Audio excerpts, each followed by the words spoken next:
আসসালামু আলাইকুম রহমতুল্লাহি ওবরাকাতু। সবাই কেমন আছেন? আশা করছি সকলে ভালো আছেন। আমি আল্লাহর রহমতে ভালো আছি। আজকে আমার ব্রয়লার মুরগির বয়স হয়ে গেছে ২৬ দিন। সব কিছু মিলিয়ে আলহামদুলিল্লাহ ভালো আছে। তো তারপরেও মাঝে মাঝে একটু বিপদ ঘটে, ওই সময় মনটা খারাপ হয়। এটা হবে, আর মন খারাপ করার কোনো কিছু নাই, এটা আমি বুঝি। এই ব্রয়লার মুরগির অবস্থাটা এরকমই। তবে এখন আলহামদুলিল্লাহ যতটুকু ওজন হওয়ার কথা ছিল প্রত্যেকটা মুরগি কিন্তু ততটুকু ওজন হয়েছে। প্রত্যেকটা বলতে কয়েকটা বাদ দিয়ে একটা মুরগি কিন্তু একদম ছোট একটা মুরগি আছে।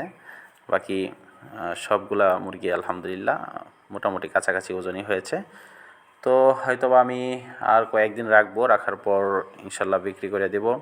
আপনারা সবসময় দোয়া করেছেন। আসলে বিষয়টা হলো আমি কিন্তু 2 দিন করতে পারি না, একটু ব্যস্ততার কারণে এইগুলা যে নিচের লিটারটা আছে এটাকে আমি নড়াচড়া করে দিতে পারি নাই, যার কারণে লিটারগুলো একদম বসে গেছে।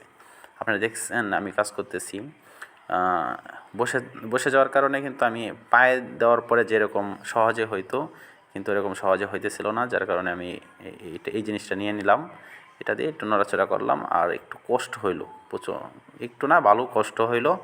তবে এই কাজটার মধ্যে কষ্ট আছে, কষ্ট যে নাই এরকম না। অল্প সময়ের ভিতরে ইনশাল্লাহ শেষ করা যায়, সারাদিন সময় লাগে না, এটাই হচ্ছে সবচেয়ে বড় জিনিস। যেমন আজকে কাজ করলাম, কাজ করার পর অর্থাৎ ছুটি দেওয়ার পর আমি কাজে লাগলাম। মোটামুটিভাবে আধা ঘন্টা 40 মিনিটের ভিতরে আমি কাজ সম্পূর্ণ করে ফেললাম। এটাই হচ্ছে সবচাইতে ভালো দিক, যে ব্রয়লার মুরগির যে ছোট ছোট করে যদি আপনি ব্যবসা করেন। যেহেতু আমি উদ্যোক্তা বানাইতে চাই বা বলতে চাই, আগ্রহ মানুষের অন্তরের মধ্যে পয়দা করতে চাই, ওই জায়গা থেকে কিন্তু আমি ভিডিওগুলো করি। তো আপনি যদি কম সময়ের ভিতরে কিছু করতে চান তাহলে এই কাজটা করতে পারেন। যেমন আমি ছুটি দেওয়ার পর পোলাপান এখানে 1 ঘন্টা 2 ঘন্টা সময় থাকে, এর মধ্যে আমি আধা ঘন্টা 45-50 মিনিটের মধ্যে 1 ঘন্টা সময় লাগে না, এর ভিতরে কিন্তু কভার করে নেই কাজগুলা।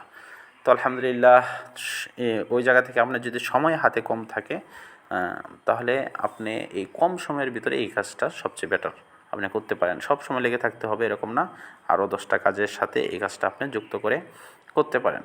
আপনি যদি ছোট একটু ব্যবস্থা হয় সেই জায়গা থেকে করতে পারেন। আর আরেকটি কথা আপনাদেরকে বলি, সেটা হলো দেশি মুরগিও যদি আপনি গ্রামে থাকেন বা অনেক সময় আমি অনেকদেরকে দেখি যে শহরের ভিতরেও ছোট্ট একটা রুমের ভিতরে দেশি মুরগি লালন পালন করতেছে, ছাদের মধ্যে করতেছে ছোট করে। এটা শখ থেকে কিন্তু অনেক কিছু করা যায়।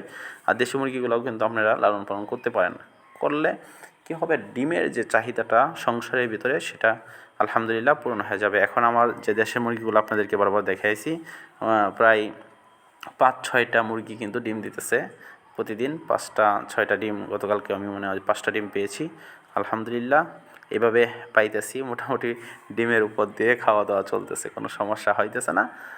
সবাই দোয়া করবেন যাতে করে আল্লাহ পাক রব্বুল আলামিন প্রত্যেকের হালাল রুজির মধ্যে আল্লাহ তাআলা বেশি থেকে বেশি বরকত দিয়ে ভরপুর করেন। আমিন। এই পর্যন্তই। ভালো থাকবেন, সুস্থ থাকবেন। আসসালামু আলাইকুম রহমতুল্লাহ।